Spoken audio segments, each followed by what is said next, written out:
სიტყვები ქარმაწალიხო ჩემს ფიქრებში ისევ დარჩი მაგრამ ხმა აღარ მომსვლია გაიგონა ჩემი სუნთქვა გაიგონა ჩემი სიტყვა თუ სადღაც შორს ხარ მაინც გზნობ რომ ისევ გელი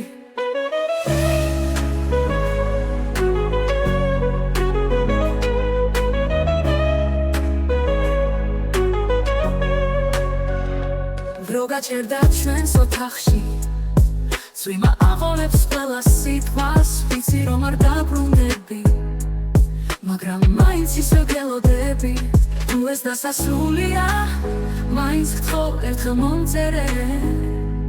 ამ ქარში დამიტოვე შენი ხმა რომ არ მეგონოს ყველაფერი სიზმარია გაიგონა ჩემი